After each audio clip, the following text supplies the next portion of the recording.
Hello dear learners, welcome again. आज हम discuss करने जा रहे हैं एनसीईआरटी क्लास 9 के एक और lesson a truly beautiful mind. ये ट्रूली ब्यूटीफुल माइंड एक ऑटोबायोग्राफिकल नोट है एल्बर्ट आइंस्टीन का। एल्बर्ट आइंस्टीन, जिन्हें हम जीनियस के नाम से जानते हैं, जिन्होंने E=mc² की इक्वेशन दी है। ये एल्बर्ट आइंस्टीन का बर्थ जो है 14 मार्च 1879 को हुआ था, जर्मन सिटी ऑफ उल्म में। इनकी मदर इन्हें फ्रीक बुलाया करती थी। फ्रीक का मतलब होता है एक यूजलेस फेलो। उनके हिसाब से आइंस्टीन का बहुत बड़ा सिर था, तो उस हिसाब से वो एक फ्रीक थे।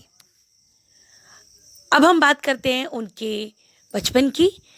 तो करीबन 2.5 साल की उम्र तक आइंस्टीन ने कुछ भी बोलना शुरू नहीं किया था, और फिर जब उन्होंने शुरू किया तो वो हर बात को 2 बार रिपीट करते थे।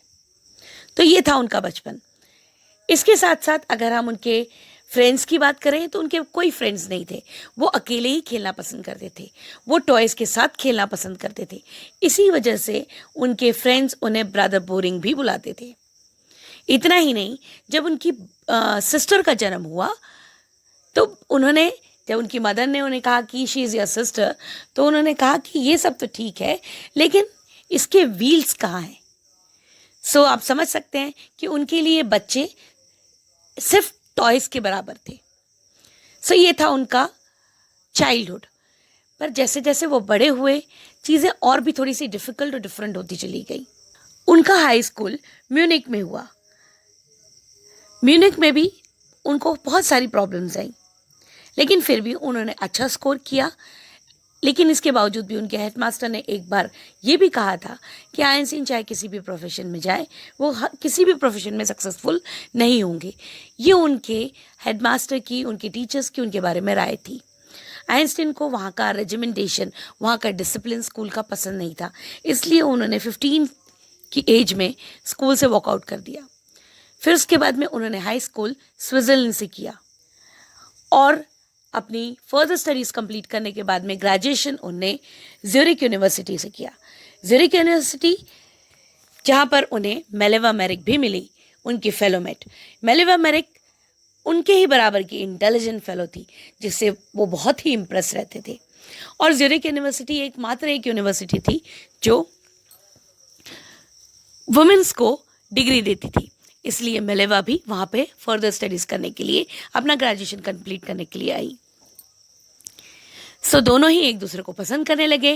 ग्रेजुएशन कंप्लीट करने के बाद में दोनों एक दूसरे से शादी करना चाहते थे, लेकिन मेलेवा मेरिक उनसे 3 साल बड़ी होने के कारण आइंस्टीन की मदर को ये बात पसंद नहीं थी, तो उन्होंने उस समय उन्हें परमिशन नहीं दी शादी करने के लिए। ग्रेजुएशन उन्होंने 1900 में कंप्लीट कर लिया था। ग्रेजुएशन करने के 2 साल बाद तक आइंस्टीन के पास में कोई जॉब नहीं था। आइंस्टीन की पहली job patent office of burn की थी। वहाँ पर सभी लोग उन्हें डेस्क डॉर के नाम से जानते थे, क्योंकि सबका कहना था कि वो हमेशा अपनी डेस्क में, हमेशा अपनी टेबल पर ही बैठे रहते थे। क्योंकि उस समय अगर हम आइंस्टीन की समझें तो वो सीक्रेटली अपने आइडियाज़ डेवलप कर रहे थे।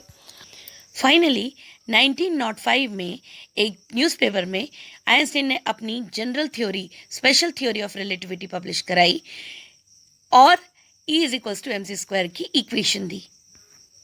अगर हम उनकी पर्सनल लाइफ के बारे में बात करें तो 1903 में उन्होंने मेलेवा मेरिक से शादी कर ली, और शादी के कुछ समय बाद ही उनकी मैरिज फॉल्टर होने लगी। फॉल्टर होने लगी मतलब चीज़ें ठीक नहीं जाने लगी, ऑलमोस्ट लाइक खराब सी होने लगी, क्योंकि मेलेवा मेरिक भी उतनी ही इंटेलिजेंट थी जितने कि आइंस्टीन।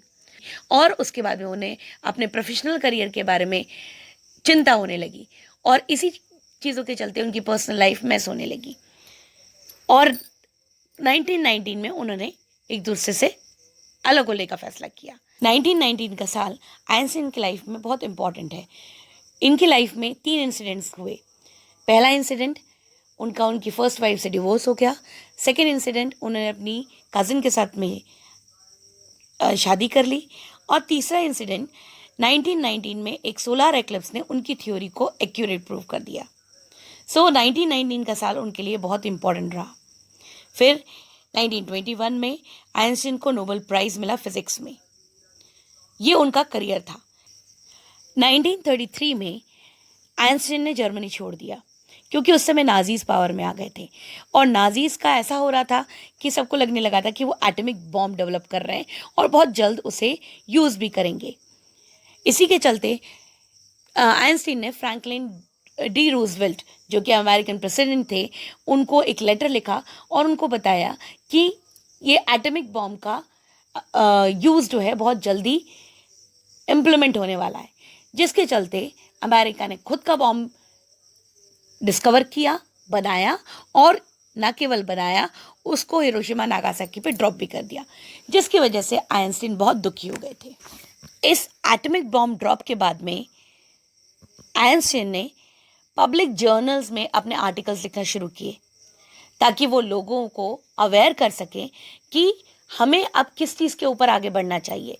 उन्होंने बहुत हद तक लोगों को अवेयर किया कि हमें एक वर्ल्ड गवर्नमेंट की ज़रूरत है जो पीस के लिए स्टैंड करे, और उन्होंने सबको गाइड किया, एक विजनरी की तरह गाइड किया कि हमें सबको मिलकर एक वर्ल्ड गवर्नमेंट बनानी चाहिए जिसकी वजह से हम पीस मेंटेन कर सकें, ट्रैंक्विलिटी मेंटेन कर सकें।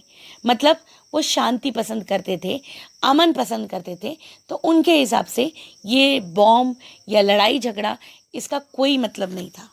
तो इस तरह से आइंस्टीन ने न केवल एक साइंटिस्ट का रोल निभाया, एक विजनरी का भी रोल निभाया और आखिरकार उन्हें एक विजनरी के रूप में ही ज़्यादा सराहा गया। तो ये थी हमारी बायोग्राफी एल्बर्ट आइंस्टीन की। होप ये वीडियो आपके लिए बेनिफिशियल रहेगी और बहुत जल्द हम डिस्कस करेंगे इससे रिलेटेड क्वेश्चन आंसर्स हमारे नेक्स्ट पार्ट में। Thank you very much.